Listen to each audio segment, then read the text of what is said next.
Полицейский был тяжело ранен при задержании преступников. В больнице врачи констатировали смерть, но тут собака заметила что-то странное. То, что произошло дальше, это проявление преданности, подобного которому вы еще никогда не видели.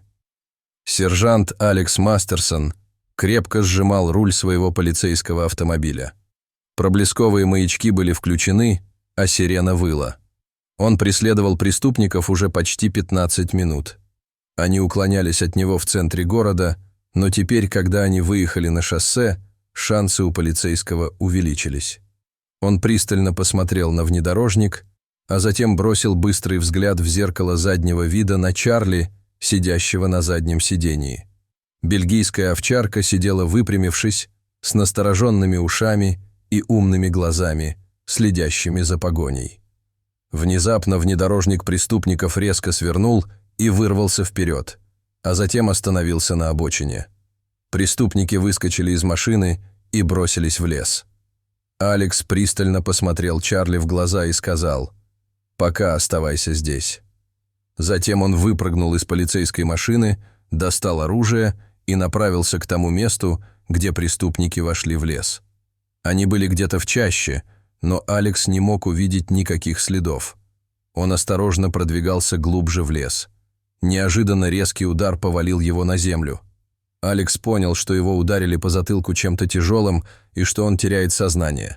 Последнее, что Алекс успел сделать, прежде чем все погрузилось во тьму, это нажать кнопку, которая открывала дверь машины и выпускала Чарли. Когда дверь открылась, Чарли бросился в лес. Его нос точно указал место. Среди деревьев он увидел Алекса, неподвижно лежащего на земле, а на нем сидел крупный мужчина.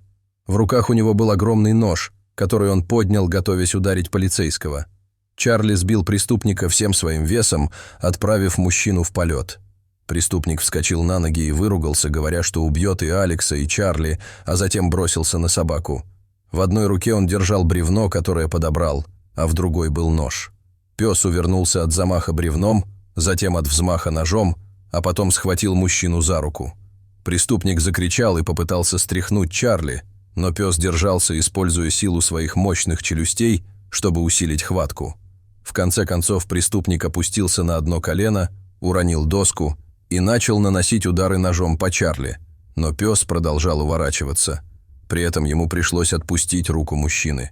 Преступник воспользовался возможностью, чтобы вскочить на ноги и убежать в лес. Чарли развернулся и побежал прямо к Алексу.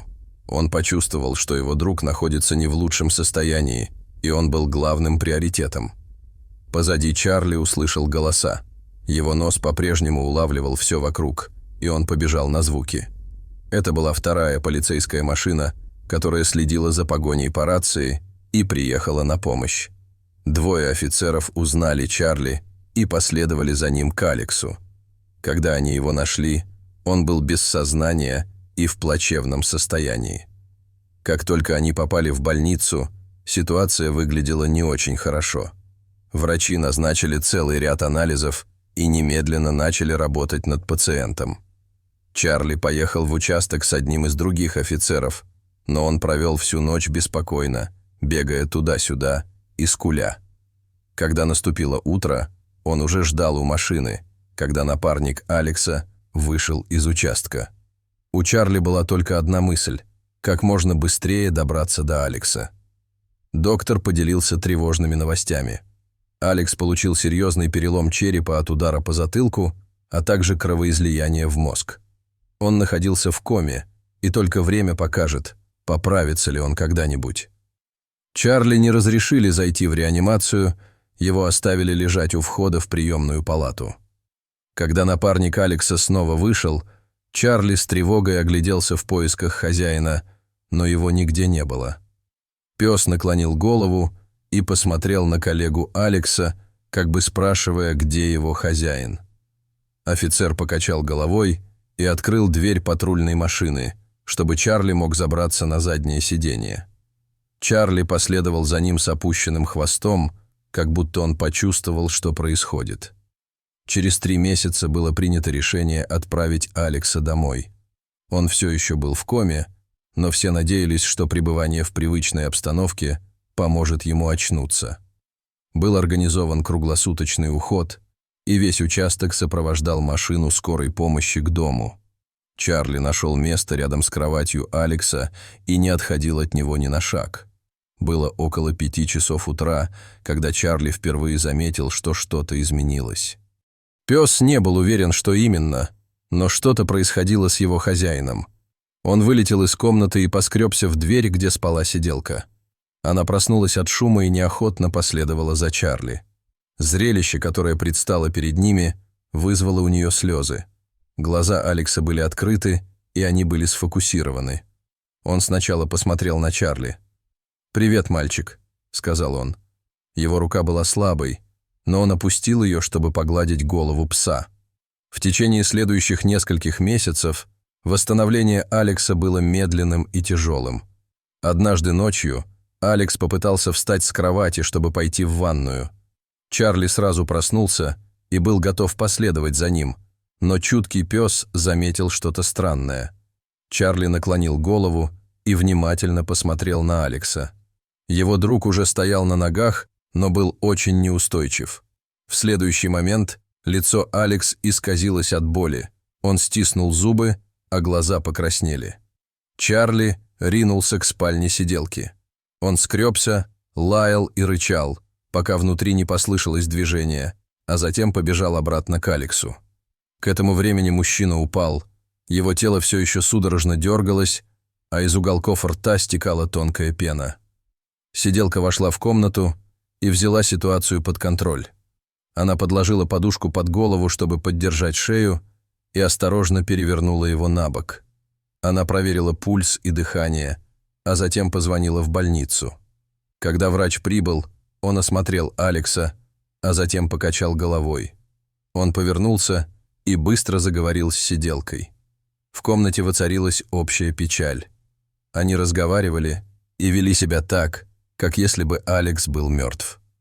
Чарли видел это много раз во время службы. Люди ведут себя так, когда кто-то умирает. Но Чарли никак не мог этого понять. Доктор считал, что Алекс мертв, но Чарли знал, что это не так. Когда принесли носилки, чтобы унести безжизненное тело Алекса, Чарли перешел в полный боевой режим. Он встал над хозяином, поставив лапы по обе стороны, затем обнажил зубы и угрожающе рычал каждый раз, когда кто-то пытался приблизиться. Так продолжалось более часа. Доктор позвонил в полицейский участок. Он хотел, чтобы они прислали кого-нибудь забрать собаку, чтобы они смогли убрать тело Алекса. Один из офицеров прибыл на место происшествия. Увидев Чарли, стоящего над безжизненным телом Алекса, он посмотрел в пол. Он сказал доктору, что это будет не так просто, как кажется. Алекс и Чарли были товарищами на протяжении 7 лет. У них была практически нерушимая связь. Чарли наблюдал за всем этим. Как-то он должен был заставить их понять, что они неправы. Алекс не умер. Пес чувствовал это. Доктор сказал, что у Алекса нет пульса и дыхания, и ничего не вернет его к жизни. Но пока он говорил, Алекс начал кашлять. Чарли отошел в сторону, но продолжал бдительно следить за доктором и офицером. На следующее утро доктор был на телевидении и рассказывал, что стал свидетелем редкого явления, называемого эффектом Лазаря. Алекс казался мертвым, но это был просто результат тяжелого эпилептического приступа, произошедшего из-за травмы головы. Собака с самого начала знала, что Алекс жив. Мужчина поправился, а его верный спутник был рядом. Алекс знал, что Чарли всегда прикроет ему спину. Дорогие зрители, что вы думаете об этой истории? Расскажите, пожалуйста, в комментариях.